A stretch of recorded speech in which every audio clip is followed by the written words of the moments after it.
ബഹുമാനപ്പെട്ട സഹകരണ മന്ത്രി എന്താ പറഞ്ഞത്? ലാഭകരമായ ഇടപാടാണ്. സഹകരണ മന്ത്രി ഒന്നുകൂടി പറഞ്ഞു, ജനിക്കാത്ത കുഞ്ഞിന്റെ ജാതകം ഞാൻ നോക്കുകയാണ്. ഞാൻ ഈ ഇടപെട്ടത് കൊണ്ടാണ് ഇപ്പോൾ ഇത് അവർക്ക് മുന്നോട്ട് പോകാൻ കഴിയാതെ വന്നത്. എവിടെ തെരഞ്ഞെടുപ്പ് ഇത്ര പെട്ടെന്ന് പ്രഖ്യാപിക്കാൻ കരുതിയതല്ല. തെരഞ്ഞെടുപ്പ് പ്രഖ്യാപിച്ചു കഴിഞ്ഞപ്പോൾ ഇത് തെരഞ്ഞെടുപ്പ് കമ്മീഷന്റെ പ്രത്യേക അനുവാദം വാങ്ങി ദിനേശ് പി ഡി സംഘത്തിന്റെ കൺസോർഷ്യത്തിന് ഇവർ ഈ സോഫ്റ്റ്വെയർ നൽകാനുള്ള തീരുമാനമാണ് എടുത്തിട്ടുള്ളത്. ഇപ്പോൾ വാസ്തവത്തിൽ മുഖ്യമന്ത്രിയും സഹകരണ മന്ത്രിയും നട്ടാൽ കൊടുക്കാത്ത നുണയാണ് ഈ തെരഞ്ഞെടുപ്പ് സമയത്ത് പറഞ്ഞത്. അതുകൊണ്ടാണ് രണ്ടുപേരും മാപ്പ് ചോദിക്കണമെന്ന് ഞാൻ ആവശ്യപ്പെടുന്നത്. എനിക്കറിയാം, മുൻകാലങ്ങളിൽ ഞാൻ കൊണ്ടുവന്നിട്ടുള്ള എല്ലാ അഴിമതി ആരോപണങ്ങളും വ്യക്തമായ തെളിവുകളുടെ അടിസ്ഥാനത്തിൽ തന്നെ. രേഖകളില്ലാതെ ഞാൻ ഒരു അഴിമതി ആരോപണം ഉന്നയിച്ചിട്ടില്ല. ആദ്യം മുഖ്യമന്ത്രി അന്നും ഇത് നിഷേധിക്കുന്നു. പിന്നീട് ഈ ആരോപണങ്ങൾ ഞാൻ ആവർത്തിക്കുമ്പോൾ, രേഖകൾ ചൂണ്ടിക്കാണിക്കുമ്പോൾ അദ്ദേഹം അവസാനം അത് പിന്തുണച്ചു. ലിങ്കർ ഇടപാടാണെങ്കിൽ, ആഴക്കട മത്സ്യബന്ധനമാണെങ്കിൽ, ബെക്കോ അഴിമതിയാണെങ്കിൽ, പമ്പ മണൽക്കടത്താണെങ്കിൽ, ഈ ബസുമായി ബന്ധപ്പെട്ട അഴിമതിയാണെങ്കിൽ എല്ലാം ഞാൻ ഉന്നയിച്ചത് രേഖകളുടെ അടിസ്ഥാനത്തിൽ മാത്രമായിരുന്നു. അന്ന് ആദ്യമൊക്കെ എതിർക്കുന്ന മുഖ്യമന്ത്രിക്ക് പിന്നീട് വസ്തുത മനസ്സിലാക്കി പൊതുജന സമ്മർദ്ദം വർദ്ധിക്കുമ്പോൾ അദ്ദേഹം യു-ടേൺ അടിച്ച ചരിത്രമാണ് കേരളത്തിൽ നടന്നത്. അപ്പോൾ സകല ആരോപണങ്ങൾ, അഴിമതി ആരോപണങ്ങൾ ഉന്നയിക്കുമ്പോൾ യു-ടേൺ അടിച്ച് രക്ഷപ്പെടേണ്ടി വന്ന സാഹചര്യം കേരളത്തെ ജനങ്ങൾക്കറിയാം. ഇവിടെ നമുക്കറിയാം, ആദ്യം ഇത് ടെൻഡർ ചെയ്തപ്പോൾ TCS ആണ് വാങ്ങിയത്. TCSനെ ഓടിച്ചു വിട്ടിട്ടാണ് ഇവിടെ ദിനേശ് പി ഡി സഹകരണ സംഘത്തിന് ഇത് കിട്ടത്തക്ക നിലയിൽ ഇത് രൂപകൽപ്പന ചെയ്തത്.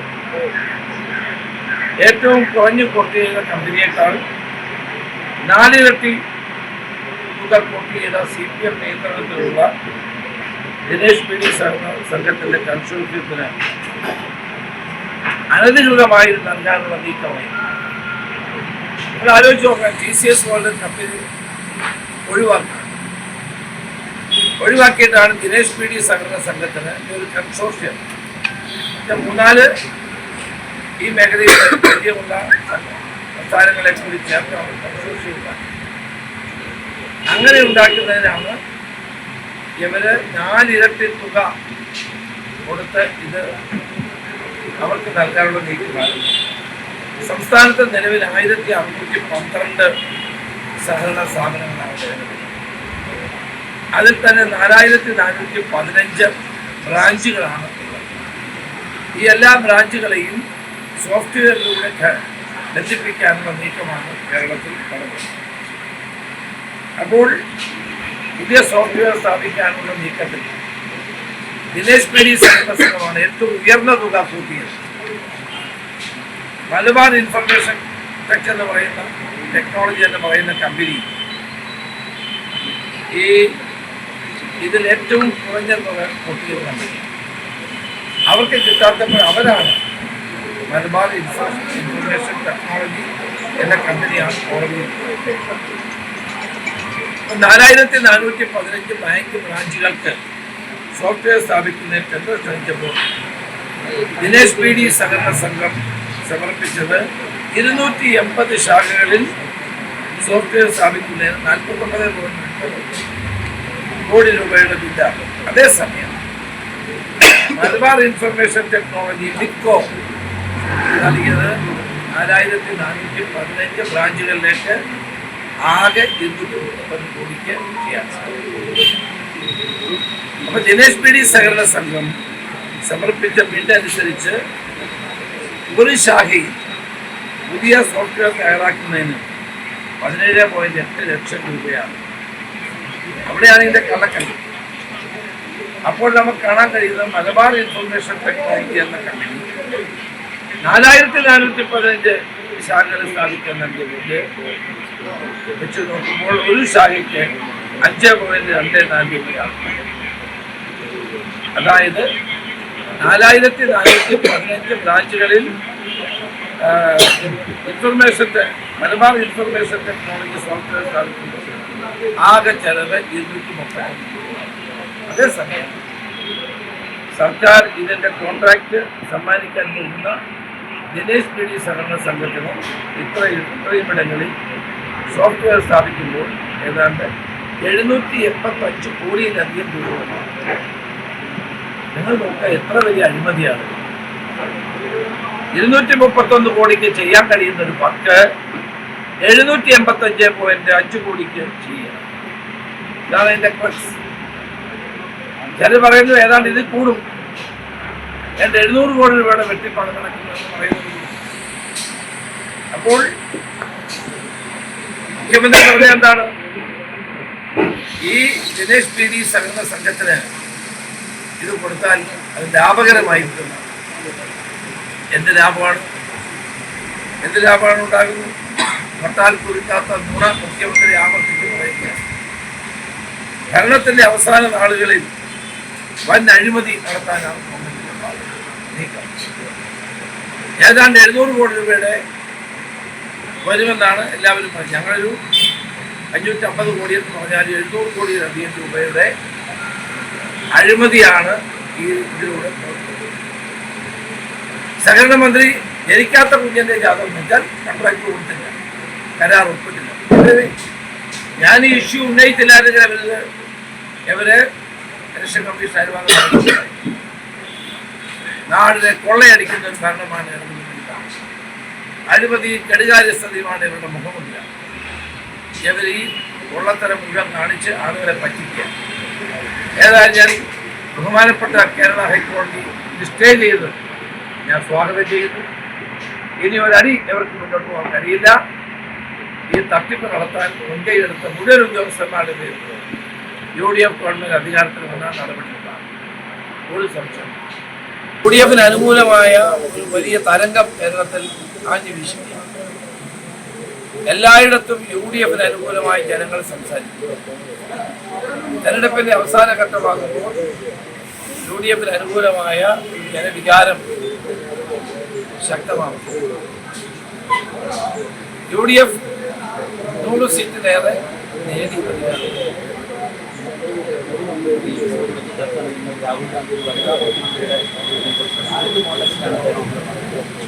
അതാണ് അദ്ദേഹം പറഞ്ഞത്. ഭാവിയിൽ കേരളത്തിൽ നല്ലതായിരിക്കും. ഭാവിയെ പറ്റി പറഞ്ഞ കാര്യമാണ്, നല്ലതാണ് എന്ന് പറയുന്നത്. കാരണം കേരളത്തിൽ ഇവരെ എല്ലാ മുഖ്യമന്ത്രി ഉണ്ടായിട്ടില്ല. ഭാവിയിൽ അത്ര ഈ തെരഞ്ഞെടുപ്പ് ഉണ്ടാക്കാൻ പറ്റുമെന്ന് എനിക്കറിയില്ല. ഏതായാലും ഭാവിയിൽ ഒരു വനിതാ മുഖ്യമന്ത്രി കേരളത്തിൽ ഉണ്ടാകണമെന്നുള്ള അദ്ദേഹത്തിന്റെ ആഗ്രഹം അത് നല്ലൊരു ആശയം. NDA ഇതുവരെ ഒന്നുമില്ലാത്ത രീതിയിൽ അങ്ങേക്കെതിരെ വ്യക്തിഹത്യ നടത്തുന്നുണ്ട്. NDA അങ്ങേക്കെതിരെ വ്യക്തിഹത്യ നടത്തുകയാണ്, നാളിതുവരെ ഇല്ലാത്ത രീതിയിൽ. അതിനിപ്പോൾ എന്ത് ചെയ്യാൻ? ഓരോ സ്ഥാനാർത്ഥികൾ അവരെ വ്യക്തിഹത്യ നടത്താൻ തീരുമാനിക്കാൻ നടത്തിയിട്ടുണ്ട്. അരിപ്പാട്ടെ ജനങ്ങൾക്ക് അതൊക്കെ അറിയാം. അതുകൊണ്ട് നമുക്കെതിരെ ഈ വ്യക്തിഹത്യ നടത്തുന്നത് ജനങ്ങൾ മറുപടി തരും. ഈ കഴിഞ്ഞ കുറച്ച് നാളുകളായി BJP എന്നാണ് പ്രധാനപ്പെട്ട ബന്ധപ്പെട്ടത്. അത് ഞങ്ങൾ കർഷകരുടെ ഭാരവാഹികൾ ചെയ്ത കാര്യങ്ങളല്ല. അവർ മെഡിക്കൽ കോളേജ് വരെ കൊണ്ടുവന്ന് നടന്നിരുന്നാവും. ഇപ്പോൾ അവർ പറയുന്നത് മെഡിക്കൽ കോളേജ് നടത്താൻ പറ്റിയില്ലെന്നാണ്. NDA കൊണ്ടുവരാൻ പറ്റിയില്ല. ആശുപത്രിയിൽ അത് നടത്താൻ എന്തുകൊണ്ടാണ്? CPM അത് വേണ്ടത് വെച്ചോണ്ട് ഈ ഇടതുപക്ഷ ഗവൺമെന്റ് വന്നപ്പോൾ സ്ഥലമെടുത്തു, കല്ലിട്ടു, നടപടികൾ പൂർത്തിയാക്കി. പക്ഷെ ഗവൺമെന്റ് മാറിയപ്പോൾ എന്ത് ചെയ്തു? അവരത് ക്യാൻസൽ ചെയ്തു. ആലപ്പുഴ ജില്ലയിൽ ഇത്തവണ വലിപ്പിച്ച മുന്നേറ്റം UDF, ഒരു സംശയം വേണ്ട. ഇടതുപക്ഷത്തിന് കനത്ത പ്രഹരം നൽകിയിട്ടുണ്ടായിരുന്നു. ആലപ്പുഴ ജില്ലയിൽ UDF വൻ മുന്നേറ്റം നടത്താൻ. മുഖ്യമന്ത്രി വന്ന് പ്രസംഗിച്ചാൽ ഞങ്ങൾ വോട്ട് കൂടുകയും. ഇന്ന് മുഖ്യമന്ത്രി പറഞ്ഞു രാഹുൽ ഗാന്ധി അദ്ദേഹം നിശ്ചിതമായി വിമർശിക്കാൻ. രാഹുൽ ഗാന്ധി പറഞ്ഞത് എന്താണ്? സ്വർണം കട്ടതാരപ്പ അല്ലേ, സഖാക്കളാണ് അയ്യപ്പ. അതാണ് അദ്ദേഹം പറഞ്ഞത്. അതിനകത്ത് അദ്ദേഹത്തിന് എന്തെങ്കിലും വലിയ പ്രയാസം ഉണ്ടാവുമല്ലോ. 4 സഖാക്കൾ ജയിലിൽ കിടക്കുകയല്ലേ, ഇപ്പോഴല്ലേ അവരെ തുറന്നു വിട്ടത്. SITയോട് പറഞ്ഞിരിക്കുകയാണ് ഇലക്ഷൻ വരെ ഒരു അന്വേഷണം വേണ്ട. ഇലക്ഷൻ വരെ SIT വിട്ടുന്നില്ല. കാരണം SITയുടെ അന്വേഷണം മുന്നോട്ട് പോയി ഇനി പല സ്ഥാനാർത്ഥികളും ജയിലിൽ പോകുന്നുണ്ട്. ഇടതുമുന്നണിയുടെ പല സ്ഥാനാർത്ഥികളും ജയിലിൽ പോകുന്നതുകൊണ്ടാണ് അവര് സർക്കാർ SITയോട് പറഞ്ഞിരിക്കുന്നത് മെല്ലപ്പോക്ക് നയം സ്വീകരിച്ചാൽ മതി. രാഹുൽ ഗാന്ധിയെ പറ്റി അദ്ദേഹം പറഞ്ഞ വളരെ ജനം ശക്തമായി പ്രതിഷേധിക്കുന്നു. ഇത് BJPയുടെ ഗുഡ് ബുക്കിൽ കയറാനാണ് രാഹുൽ ഗാന്ധിയെ മുഖ്യമന്ത്രി വിമർശിക്കുന്നത്. നരേന്ദ്രമോദിയുടെ ഗുഡ് ബുക്കിൽ കയറാനാണ് പ്രധാനമന്ത്രിയുടെ സ്വീകാര്യനാകാൻ വേണ്ടി രാഹുൽ ഗാന്ധിയെ മുഖ്യമന്ത്രി വിമർശിക്കുന്നത്. ഒരു ചോദ്യത്തിന് എന്താ അദ്ദേഹം മറുപടി പറയാത്തത്? SDPIയുടെ കൂട്ടുകെട്ടുണ്ടോ ഇല്ലയോ? അതിനെന്താ മുഖ്യമന്ത്രി മറുപടി പറയാത്തത്? കേരളത്തിൽ SDPIയുമായി പരസ്യമായി കൂട്ടുകെട്ടുണ്ടാക്കി അത് ചോദിക്കുന്ന പത്രക്കാരുടെ കയർക്കുന്ന കാര്യം എന്താണ്? എന്തിനാണ് അസ്വസ്ഥനാകുന്നത്? അപ്പൊ കേരളത്തിലെ മുഖ്യമന്ത്രി SDPIയുമായി PDPയുമായി കൂട്ടുകെട്ടുണ്ടാക്കിയിരിക്കുന്നു. ആരാണ് PDP, ആരാണ് SDPI എന്ന് നിങ്ങൾക്കും ജനങ്ങൾക്കും അറിയാം. അവരുമായി പരസ്യമായി കൂട്ടുകെട്ടുണ്ടാക്കിയിട്ട് മതേതരത്വം പറയാൻ ശ്രമിക്കുക. കേരളത്തിലെ മുഖ്യമന്ത്രി സമൂഹത്തെ ഡിവൈഡ് ചെയ്യാൻ ശ്രമിക്കുകയാണ്.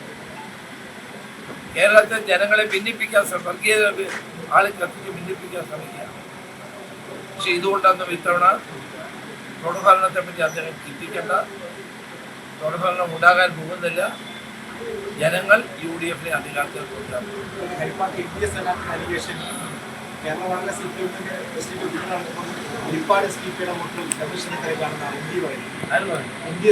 അയ്യോ, എനിക്കെതിരെ നോമിനേഷൻ കൊടുത്തു.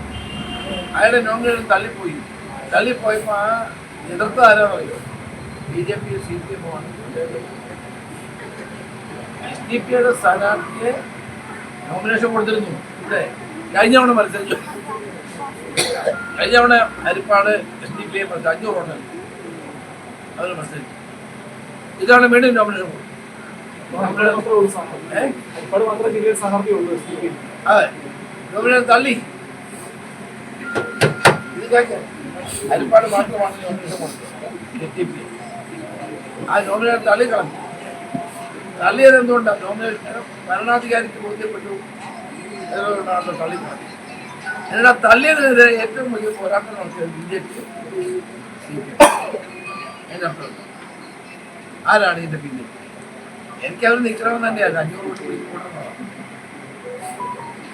അവരിരിക്കുന്ന സന്തോഷം. ഞാൻ ഭരണാധികാരിയെ തള്ളിക്കളഞ്ഞുകൊണ്ടാണ്. എനിക്ക് ആഗ്രഹം കൂടി നിൽക്കണമെന്നാണ്. ആരാണ്? കാരണം ആലപ്പുഴ ജില്ലയിൽ ഹരിപ്പാട് മാത്രം SDPI മത്സരിക്കുമെന്ന് എന്നൊരു സേവനം ഉണ്ടാവും.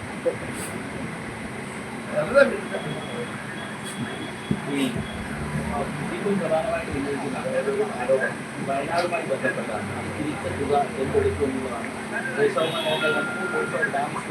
രക്തസാക്ഷിക്ക് വേണ്ടി ഫണ്ട് പിരിച്ചിട്ട് മുഖ്യ ആളുകൾ ഈ വർത്താനം ഞങ്ങളോട് പറയും. കുഞ്ഞിക്കൃഷ്ണൻ മുഴുവൻ രേഖകളും പുറത്തുവിട്ടിട്ടുണ്ട്. എന്താ അതിനെപ്പറ്റി പറയാം? മരിച്ച മുകളിൽ നിൽക്കുന്ന രക്തസാക്ഷിയുടെ ഫണ്ട് അടിച്ചു മാറ്റുന്നു. ഞങ്ങളോട് കണക്ക് ഞങ്ങൾ കണക്ക് ജനങ്ങളെ ബോധ്യപ്പെടുത്തും. ഞങ്ങളുടെ സ്ഥലം വാങ്ങിച്ചു, കെട്ടിടം പണിയും, ആളുകളെ അവിടെ പാർപ്പിക്കുകയും ചെയ്യും. രക്തസാക്ഷി ഫണ്ട് അടിച്ചു മാറ്റിയതിനെ പറ്റി മുഖ്യമന്ത്രി ദേശാഭിമാനി എന്താ ഉണ്ടാക്കുക? എല്ലാ രക്തസാക്ഷികളുടെയും ഫണ്ട് അടിച്ചു മാറ്റാറുള്ളത് ഈ മുഖ്യമന്ത്രിയെ സംവാദത്തിന് വിളിക്കുന്നു. പക്ഷേ അതിന് അദ്ദേഹം തയ്യാറാവില്ല. പരസ്യ സംവാദം മുഖ്യമന്ത്രി ഏതായാലും ആ കസേര അധികാരം ഇല്ലാത്തതുകൊണ്ട് എനിക്ക് പറയാൻ കഴിയും.